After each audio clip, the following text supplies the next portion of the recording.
बिस्मिल्लाहिर्रहमानिर्रहीम। नाज़रीन अस्सलाम वालेकुम। प्रोग्राम है बाखबर, मैं हूँ यासिर रहमान। आज के पहले मौजू में हम बात करेंगे, वैसे तो हम मौजूआत के हवाले से, चैलेंजेस के हवाले से बात तो करते रहते हैं पाकिस्तान को है, लेकिन कुछ अच्छी खबरें भी यकीनन हमें शेयर करनी चाहिए। और अच्छी खबरें आज दो हैं हमारे पास। पहला तो ये है कि जो डॉलर की ऊंची परवाज़ थी उसमें बहुत बड़ी हद तक कमी आई है और डॉलर जो है उसकी वैल्यू में आज एक वक्त ऐसा भी आया है कि 27 रुपये तक उसमें कमी आई।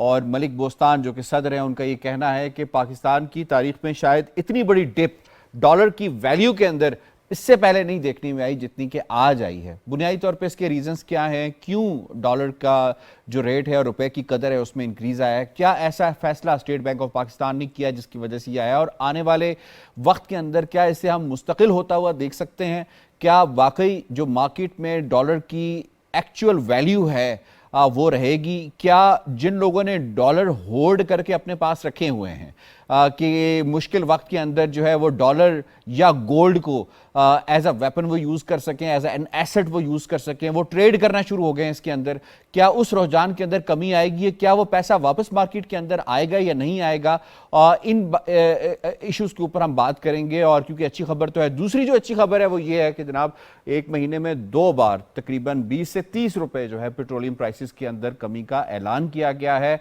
और अभी जो ऐलान हुआ है उसके मुताबिक 8 रुपये पेट्रोल की कीमत में और 5 रुपये डीजल की कीमत में कमी की गई है। पेट्रोल की नई कीमत जो है वो 262 रुपये है, जबकि डीजल की कीमत 253 रुपये है। बहुत बड़ा रिलीफ है, लेकिन यहाँ सवाल ये पैदा होता है कि इतना बड़ा रिलीफ जब होता है तो फिर हमें इन्फ्लेशन में भी कमी नजर आनी चाहिए। इतना बड़ा रिलीफ जब होता है तो हमें प्राइसेस, जो कमोडिटीज की प्राइसेस हैं उसके अंदर भी खातिर खा कमी नजर आनी चाहिए। अगर कमी नहीं होती तो इसका कसूरवार कौन है, इस पर बात करेंगे। सबसे पहले जो पैनलिस्ट हैं उनसे तारुफ करवा देते हैं। आज हमें इस्लामाबाद स्टूडियोज में ज्वाइन किया है शनीला अमार साहिबा ने, इनके साथ तशरीफ फरमा है डॉक्टर फारूक आदिल साहब, डॉक्टर ताहिर नईम मलिक साहब, स्काइप के जरिए हमारा साथ दे रहे हैं आगा इकरार हारून साहब और सज्जाद अनवर साहब। तमाम पैनलिस्ट को हम खुश आमदीद कहते हैं। पहला सवाल जनाब शनीला अमार साहबा आपसे होगा। रुपए की कदर में इजाफा और वफाकी हुकूमत का पेट्रोलियम और LPG की कीमतों में वाज़े कमी का ऐलान, क्या ये कमी आम शहरी की जिंदगी में कुछ आसानी का बायस बन पाएगी? हुकूमत की तरफ से ये जो आवाम को एक रिलीफ दिया गया, ये बहुत बड़ा रिलीफ है। और सबसे ज्यादा जो फर्क पड़ता है प्राइस के ऊपर वो पड़ता है जब डीजल की कीमत कम होती है। तो डीजल की कीमत पेट्रोल से ज्यादा थी, लेकिन अब पेट्रोल से उसकी कीमत कम हो चुकी है। 253 हो गई जी, लास्ट टाइम उन्होंने शायद 30 रुपए जब कम की थी तो उसके बाद जो किराए थे ट्रांसपोर्ट के वो 10% तक कम किए गए थे। और अगर अब हम मार्केट के अंदर भी जाएं तो कुछ जो सब्जियों की, फ्रूट की प्राइस है उनमें भी कुछ कमी हमें नजर आती है। घी की कीमत में भी कमी हुई है, किसी की कीमत में 80 रुपये हुए, किसी की 70 में, ब्रांड्स के हिसाब से, लेकिन उनमें भी कमी है। लेकिन जो ज्यादा फायदा जो पहुंचना चाहिए ना, उसकी वजह यह है कि जो हमारे लोकल जो गवर्नमेंट्स हैं या जो इदारे हैं जिन्होंने महंगाई को कंट्रोल करना, वो उस तरह से कंट्रोल कर नहीं पाते हैं। अभी जैसे सोशल मीडिया के ऊपर एक कैंपेन चलाई जा रही है, बाइकआउट करें जी चिकन का, तो कि उसकी प्राइस जो है वो मनमानी जो है अपनी मर्जी की प्राइस जो वो रखी जा रही, नहीं कई जगह पे 700 भी है, किसी जगह पे 700 है, किसी जगह पे 600 है। तो वो चिकन जो है मटन के बाद वो भी गरीब की पहुंच से बाहर होता जा रहा है। तो इन चीजों को कंट्रोल करने की जरूरत है कि आप एक यकसा प्राइस लिस्ट लेके आए। मंडी में प्राइस कुछ और होती है, शॉप्स पे आ जाए कुछ और होती है, मॉल्स में चले जाएं तो उन चीजों की प्राइस कुछ और होती है। तो बाइकआउट तो किसी मसले का हल नहीं होता है, उससे फिर पोल्ट्री की जो सनत है उसको भी नुकसान पहुंचेगा। कितना वहां उसके साथ जो मुलाजमीन है वो बेरोजगार, उनके भी होने का खतरा है। असल में यहाँ पे हुकूमत की जो है ना वो रिट कायम होनी चाहिए कि वो चीज़ों को कंट्रोल करवाए, उनकी प्राइस को लेके आए। ये जो रिलीफ पहुंचाया जाता है डीजल और पेट्रोल की कीमत कम करने की सूरत में, इसका फायदा आवाम को उसी सूरत में पहुंच सकेगा। फिर उसके अलावा ये है कि जो अमन और अमान की सूरत हाल है इसको जितना हम कंट्रोल कर सकें, जो उसकी वजह से जो बैरूनी इन्वेस्टर आएगा तो उससे भी हमारी इकोनॉमी को बहुत फर्क पड़ेगा। देखिए फिर भी मैं इसाक डार साहब को बड़ा अप्रिशिएट करती हूँ कि सबके बावजूद हमारी जितनी बैरूनी अदायगियाँ थी उन्होंने वो अदा की हैं। बार बार हम यही सुनते थे कि जी पाकिस्तान डिफॉल्ट कर रहा है, लेकिन ऐसा अभी तक 9 महीनों के अंदर नहीं हुआ। बैरूनी अदायगियाँ भी हो रही हैं, हमारे रिजर्व्स भी जो हैं वो स्टेबल हैं। बल्कि जो अभी हुकूमत ने एक काम किया है कि जो क्रेडिट कार्ड का कर दिया कि जो बैंक का रेट है डॉलर का उसके जरिए अदायगियाँ होंगी, ओपन मार्केट की नहीं, तो उसकी वजह से आज डॉलर की भी कीमत काफ़ी ज़्यादा कम हुई है। तो आने वाले दिनों में शायद के 15 दिन के बाद जब 15 जून को रिवाइज हों कीमतें, तो मजीद पेट्रोल की कीमत हो सकता है कि कम हो जाए।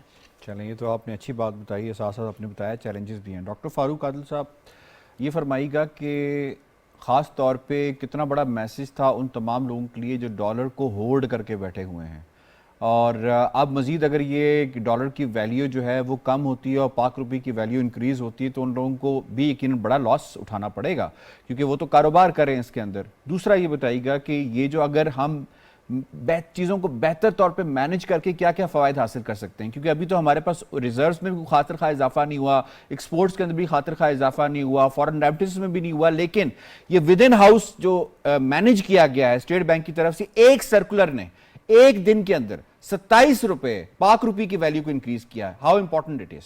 देखिए, अभी जब ये सारा हुआ तो जो FPR के साबिक चेयरमैन है शब्बर जैदी साहब, उन्होंने एक अजीब बात कही कि ये पाकिस्तान दुनिया का वाहिद मुल्क है जहां फॉरेन एक्सचेंज की जो प्राइवेट एजेंसीज़ हैं वो स्टेट बैंक के गवर्नर से ज़्यादा ताकतवर हैं। तो बेहतर बात ये होती, उनका कहना ये है, बेहतर बात ये होती कि इदारा मजबूत होता, ये ना होता।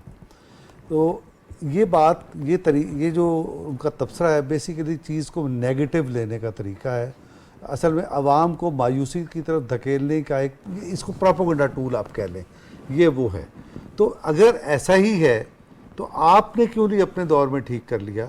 आपके पास पूरी ताकत थी। तो भाई बात ये है कि हुकूमत की पॉलिसी जो है वो अगर दुरुस्त रास्ते पर हो तो उसके फ्रूट्स ज़रूर आते हैं। जैसे आपने कहा कि एक सर्कुलर से सूरत हाल बदल गई। मैं जो शनीला ने बात कही, थोड़ा सा मैं उसे आगे बढ़ाना चाहता हूँ।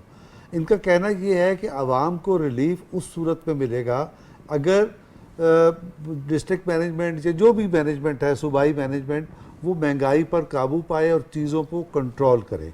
ये पेट्रोल के अलावा तमाम अशियाए सरफ, क्योंकि अब जितने कीमतें कम हो गई हैं उसके नतीजे में इन चीज़ों की कीमत में कमी आनी चाहिए, लेकिन अमलन नहीं आती है। जो डिप्टी कमिश्नर था, डिप्टी कमिश्नर अपने ज़िले का इंतज़ामी सरबराह था और उस ज़िले में जितने सरकारी इदारे होते थे वो उसको जवाबदेह होते थे। जब वो उसको जवाबदेह होते थे तो उसकी यूज़ है रेट जो थी ज़िले में बरकरार होती थी, और अगर डिप्टी कमिश्नर या इवन मजिस्ट्रेट सड़क पे निकल आता था तो सारे दुकानदार सीधे हो जाते थे, सारे मामलात सही हो जाते थे। अब सूरत हाल ये है कि चीनी की कीमत बढ़ती है, प्याज और टमाटर की कीमत बढ़ती है, वज़ीर आज़म को नोटिस लेना पड़ता है। ये बड़ी शर्मनाक बात है। ये डिस्ट्रिक्ट मैनेजमेंट का काम है, और इस मरहले पर मैं ये समझता हूँ कि बेहतरीन टाइम है। ज़रूर मुश्किल वक्त है हुकूमत के लिए, लेकिन बेहतरीन टाइम है कि उस चीज़ का एहया किया जाए।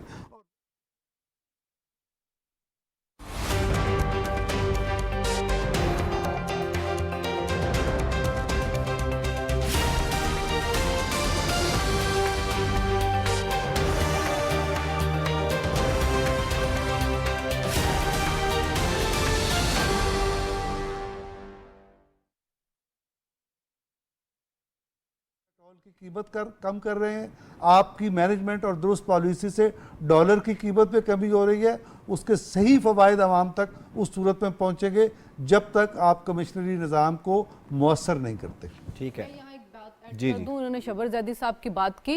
जो माफिया था वो छाया हुआ था। गंदम का स्कैंडल हमने देखा, चीनी का देखा, अद्वियात का देखा, ऑयल का जो था वो क्राइसिस जिसे रजाक दाऊद और नदीम बाबर ने फायदा उठाया। तो उनके दौर में जितना माफिया था वो इन चीजों से फायदा उठाते रहे थे, इसीलिए तो उनको कभी महंगाई से भी फर्क नहीं पड़ा था। और वही सारा सिस्टम अभी तक चल रहा है। जब तक इस माफिया को कंट्रोल नहीं किया जाएगा आपकी महंगाई पे इतना खातरख्वाह असर नहीं पड़ेगा। माफिया के हवाले से बात की डॉक्टर ताहिर नईम मलिक साहब, ये फरमाइएगा। ये माफिया पे कंट्रोल यही मैनेजमेंट सिस्टम करेगा, डिस्ट्रिक्ट मैनेजमेंट। सही है जी। मुझे लगता है यही है कि माफिया जो है दुनिया माफिया से बेनियाज होके वो अपनी हरकतें अच्छा डॉक्टर साहब, आपसे सवाल है, ये फरमाइएगा कि खबरें कुछ ये भी आ रही थी कि डॉलर का रेट जैसे ही नीचे आया तो डॉलर की जो अवेलेबिलिटी है मार्केट के अंदर वो नज़र नहीं आई। कई जो डॉलर डीलर्स थे उनका ये कहना था कि जी के अवेलेबल नहीं है, सप्लाई का इशू आ गया है। ठीक है, ये मार्केट रेट तो ठीक कम तो हुआ है लेकिन सप्लाई अवेलेबल नहीं है। अब यहाँ सवाल ये पैदा होता है कि जो लोग डॉलर में ट्रेड कर रहे हैं, और आपको और मुझे भी पता है कि पाकिस्तान में ये काम हो रहा है, पाकिस्तान में डॉलर को स्टॉक किया जा रहा है, पाकिस्तान में डॉलर के को इसलिए स्टॉक किया जाता है कि फोर्स ही कर रहे हैं कि PKR मजीद नीचे गिरेगा। अगर इसको रोक लिया जाए तो किस हद तक, अगर एक नोटिफिकेशन 27 रुपए कम कर सकता है, तो बेहतर मैनेजमेंट से ऐसे काली भेड़ों को निकालकर इनसे डॉलर वापस लेके इनके बैंकों के अंदर लॉकर्स में जो डॉलर्स पड़े हुए हैं उनसे वापस लाकर किस हद तक इसकी अवेलेबिलिटी और सप्लाई को बेहतर किया जा ये सकता बड़ा अहम सवाल है और मैं समझता हूँ कि इसमें जो अभी अवेलेबिलिटी का इशू है, सप्लाई चेन में जो मसाइल हुए और अवेलेबिलिटी के हवाले से, उसकी वजह से जो सट्टेबाज लोग हैं कि डॉलर नहीं है, डॉलर शॉर्ट है और लोग ज़ख़ीरा कर रहे हैं, उससे एक पैनिक मार्केट में क्रिएट हुआ। अब जबकि कीमत उसकी इतनी ज़्यादा नीचे गई है, 24 रुपये गैर मामूली है, तो वो ये तासर दे रहे हैं कि वक्ती है, कल फिर डॉलर ऊपर आएगा। लेकिन कल और परसों के जो मार्केट ट्रेंड होंगे उसमें जब डॉलर रुपया 2 रुपये मज़ीद नीचे जाएगा तो फिर ये जो ज़ख़ीरा अंदोज़ हैं ये पैनिक करके अपना जो डॉलर है वो मार्केट में लाएंगे। दो इदारे जो हैं उनके ऊपर भी बहुत बड़ा सवालिया निशान है। कस्टम इंटेलिजेंस का काम स्मगलिंग का और इस तरह के इलीगल ट्रेड को रोकना है, और दूसरा FIA है। वो हमें कोई ऐसा मुतहरिक किरदार अदा करते नहीं नज़र आ रहे कि जो करेंसी का कारोबार करने वाले लोग हैं वो एक तो हैं कि लाइसेंस याफ्ता हैं, वो बिल्कुल लीगल काम कर रहे हैं, और एक हैं कि जो गैर लाइसेंस याफ्ता है उनके एजेंट मार्केटों में बैठे होते हैं और टाउट बैठे होते हैं। आप जाएं तो एक गाड़ी पार्क करें तो वो आ जाते हैं, तो उन पे क्रैक डाउन होना चाहिए। और जो घरों के अंदर है ज़ख़ीरा, उसके जो अच्छी चीज़ हमें नज़र आई वो ये नज़र आई कि जो बैंकों को आज की खबर है, कल डिसीजन लिया गया कि जुर्माना आयद किया जाएगा जो गैर मामूली एक उसमें से मुनाफा कमाते रहे हैं डॉलर की प्राइस से। इस खबर से भी मार्केट में ये पैनिक आया, किया भी गया और अब सीरियसली उन पे होगा। जितने भी बैंक इसमें मुलविस थे, गवर्नमेंट उनके लाइसेंस कैंसिल करें। जुर्माने से क्या होता है, लाइसेंस 2000 की कैंसिल करें, खुद सीधे हो जाएंगे। बिल्कुल करने चाहिए। और तीसरी इसमें ये बात ये है कि एक अच्छा इंतहाई स्टेप ये, मैं गवर्नर स्टेट बैंक की तारीफ़ करूँगा, फारूक आदिल साहब ने बताया, शबर जैदी का, जो उन्होंने ये कहा कि इंटर बैंक रेट होगा, उसकी वजह से लोग क्रेडिट कार्ड ज़्यादा इस्तेमाल करेंगे। देखें आज यूके, अमेरिका बहुत ज़्यादा भी इस्तेमाल ना करें ना, अल्टीमेटली तो ये इंटर बैंक रेट भी तो इसमें एक पॉजिटिव चीज़ ये बताता हूँ कि अगर यूके में और यूरोप में अगर एक जो डाटा है कि फी का आदमी क्रेडिट कार्ड का कितना इस्तेमाल करता है, यहाँ इस्तेमाल कम है।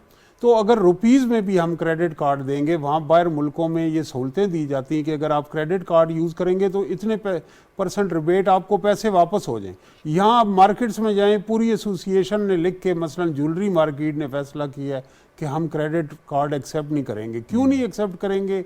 कि उनकी सेल और इकॉनमी डॉक्यूमेंट होती है, अनडॉक्यूमेंटेड इकॉनमी से जहाँ तक महंगाई में कमी की बात है, मैं समझता हूँ कि ये एक बड़ी खुशाइंद खबरें, क्योंकि हम अपने प्रोग्राम में हमेशा इस तशवीश का इज़हार करते रहे। अब सिंध से भी फसलें आ रही हैं और उन फसलों की जो सैलाब के बाद बम्पर क्रॉप्स हैं, ज़रूरी अजनास की कीमतों में वाज़ेह कमी हुई है। आज LPG की कीमतों में 35-36 रुपये के करीब उसमें कमी वाक़या हुई है। और शैनीला ने तफसील से बताया कि किन किन चीज़ों की और ट्रांसपोर्ट की मद में, किराए में जो कीमतों में कमी होनी चाहिए। अब यहाँ गवर्नेंस है सूबाई हुकूमतों की कि वो किस तरह, और जो कमिश्नरी निज़ाम के बारे में तफसील से बताया है। तो जब डॉक्टर साहब ये गुफ्तगू कर रहे थे, मैं एक बात नहीं है ना, अभी तो बहुत टाइम हो गया। ये मैं ये कहना चाहता हूँ कि मिसिंग लिंक ये है कि इस कमिश्नरी निज़ाम के ऊपर लोकल बॉडीज़ होनी चाहिए। महंगाई को कंट्रोल करने के लिए डेवोल्यूशन होनी चाहिए। अवाम के नुमाइंदे जो हैं उनके मातहत हो कमिश्नर, नहीं तो DMG अफसर जब यहाँ से मिनिस्ट्री में जाएगा, PM सेक्रेटेरिएट में भी जाएगा, तो कहेगा असल हुक्मरान मैं हूँ। उसको आदत डालें AC और DC को कि तुम अवाम के नुमाइंदे हो, बलदियाती इदारों के मातहत हो। ठीक, बिल्कुल ठीक, आपका पॉइंट आ गया जी। अब मज़ीद आगे बढ़ते हैं। आगा साहब आपकी तरफ आते हैं। पहले तो ये दो जो अच्छी और मुस्बत खबरें हैं, इसके हवाले से बताइए कि इसका इम्पैक्ट क्या हो सकता है, और दूसरी बात, कितना ज़रूरी है कि इसका जो ट्रिकल डाउन इम्पैक्ट है वो होना चाहिए। एक आम आदमी, एक आम पाकिस्तानी को इसका फील होना चाहिए कि अब हमें फ़र्क नज़र आ रहा है, महंगाई में वाज़ेह कमी हो रही है। Your take sir. देखिए, बात यह है कि ट्रिकल डाउन इफेक्ट इसका आता है या नहीं आता है, it is too early to comment. क्योंकि मेरी आप प्रोग्राम शुरू होने से पहले मैंने बात की काफ़ी लोगों से जो कि ट्रांसपोर्ट में हैं, और जो कि जिस तरह बात अभी आपने की है पोल्ट्री की वगैरह में, ट्रांसपोर्टर्स ये कहते हैं कि हम 15 दिन की जो वेरिएशन ऑफ रेट है उसके ऊपर हम ट्रांसपोर्ट का किराया सेट नहीं कर सकते। और ट्रांसपोर्ट से मुराद है, इवन कार्गो वाले भी यही कहते हैं कि हम नहीं कर सकते अनटिल अनलेस हम कंफर्म ना हो कि कम से कम जो है वो 1 महीने के लिए या 3 महीने के लिए फ्यूल का रेट यही रहेगा। ये बात यानी कि मैं उनसे बात करके आपको बता रहा हूं। दूसरी बात जो है वो ये है कि जहां अभी बात हुई थी उसकी बिजनेस के सिस्टम की, तो मैं थोड़ी सी उसमें एक चीज ऐड करना चाहता हूं। अब वही सिस्टम है जो कि चल रहा था पहले, और अब जो डीसी है वो रेवेन्यू ऑफिसर भी है अपने एरिया का, और कलेक्शन भी उसके पास है, और उसके बाद जो अपना इस प्राइस कंट्रोल है वो भी उसी के अंडर है।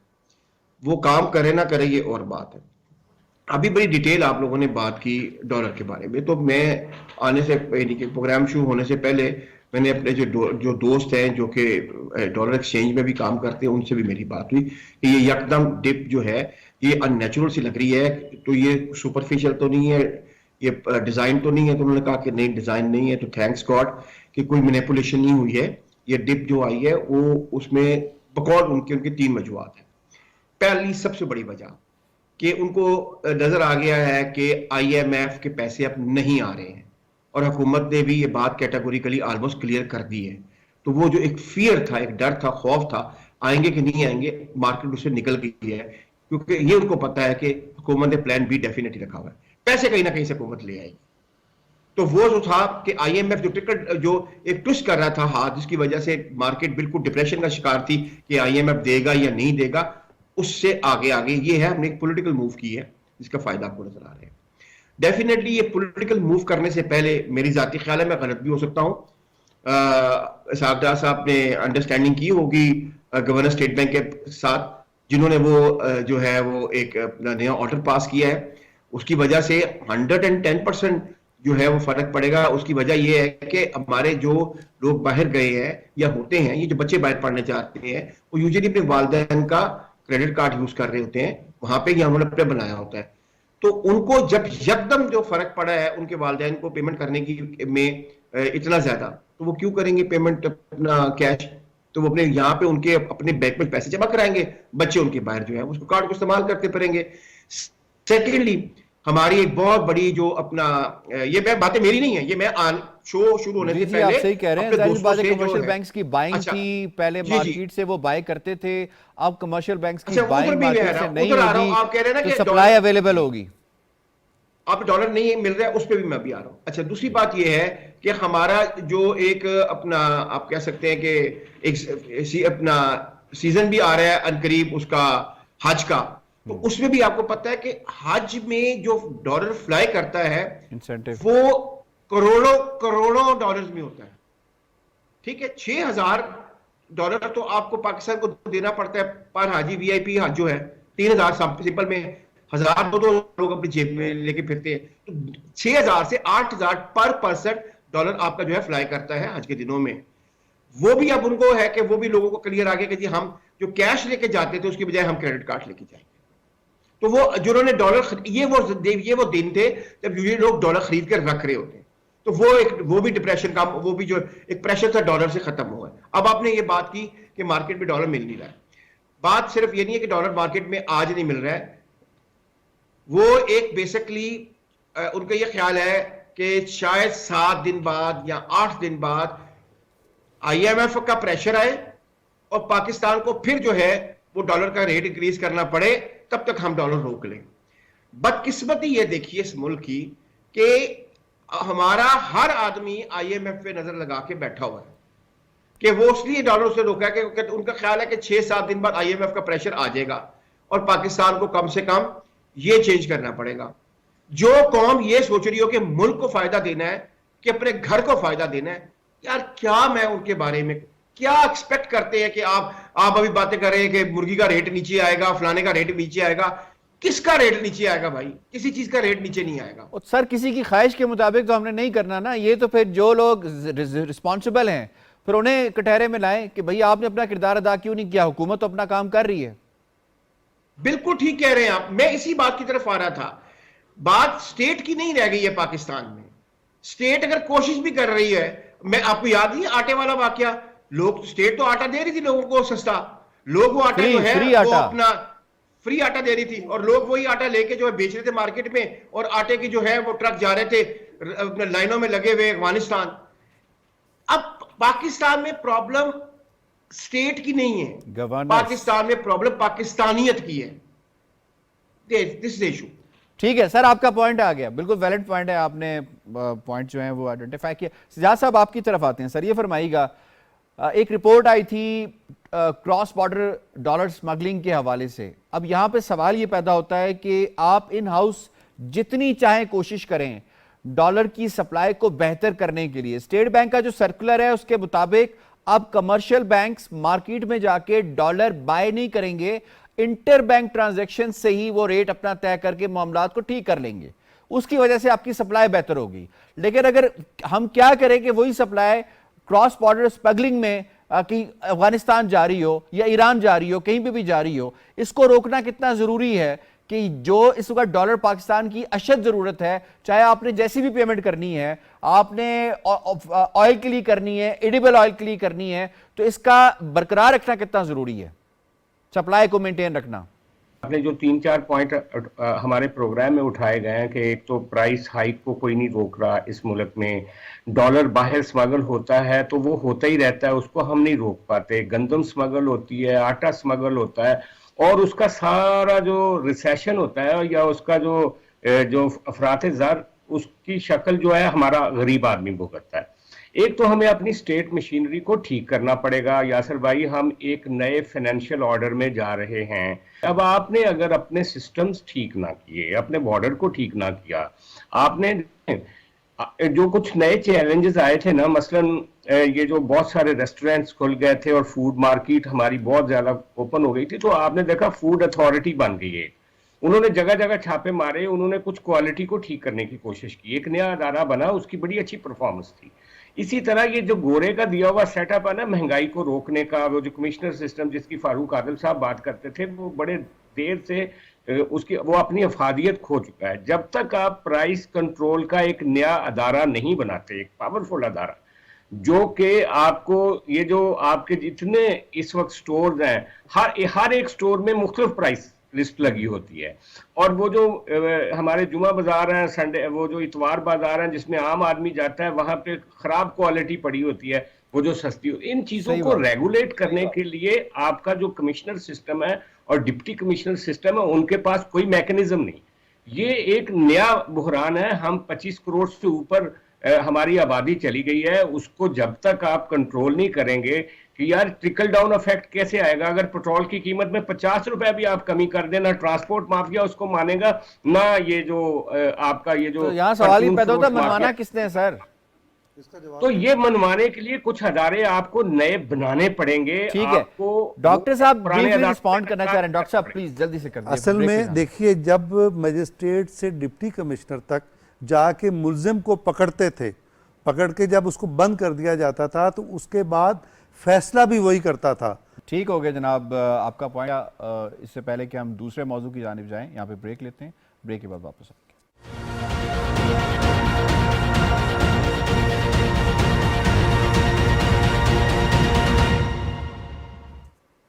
वेलकम बैक जी। दूसरे मौजू में हम जरा बात कर लेते हैं। 2006-07 का दौर था जब पाकिस्तान की जो सोसाइटी थी वो तकसीम का शिकार थी।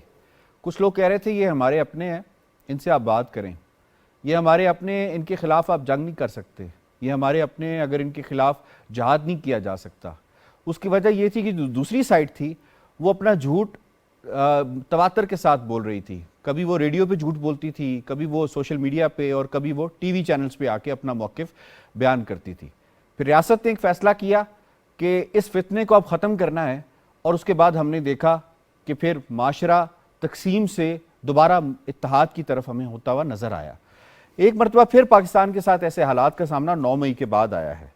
इस पे जो पैमरा है, पैमरा जो है वो एक्शन में आ गया है। पैमरा ने एक ऐसा नोटिफिकेशन जारी किया है जिसके मुताबिक उन्होंने कहा कि जो 9 मई को रियासती और अवामी इमलाक पर हमले किए गए हैं, लोगों की जानें जो हैं वो ख़तरे में डाली गई हैं। इस हवाले से जो सियासत मुखालिफ एजेंडा बयानात हैं वो बिल्कुल भी अब कोई चैनल जो है वो नहीं चलाएगा। पैमरा के रूल्स भी हैं, उसके मुताबिक भी हैं। उन्होंने कहा कि ऐसे अफराद को एयर टाइम देने से गुरेज करें जो नफरत फैलाते हैं और आवाम को रियासती इदारों के खिलाफ भड़काते हैं। और मजीद भी उनका ये कहना था, पैमरा की नोटिफिकेशन काफ़ी टाइमली से हम कह सकते हैं, सख्त कह सकते हैं, और ये बुनियादी तौर पे ऐसे ही है कि जो नफरत रियासत और अवाम के दरमियान फैलाने की एक मरतबा फिर कोशिश की जा रही है, उसे रोकने की एक सही की है इलेक्ट्रॉनिक मीडिया के ऊपर पैमरा ने। जनाब, इस पे ज़रा अपने मुअज़्ज़िज़ पैनलिस्ट से सवाल भी पूछ लेंगे। पहला सवाल शिंगला मार साहब आपसे होगा। पैमरा का टीवी चैनल्स को हुक्म के रियासत मुखालिफ जज्बात उभारने वालों को हुकूमत ने आइंदा 15 रोज़ रियासत जज्बात उभारने वालों को रोका जाए, किस हद तक जो है ये अफेक्टिव है और टाइमली है?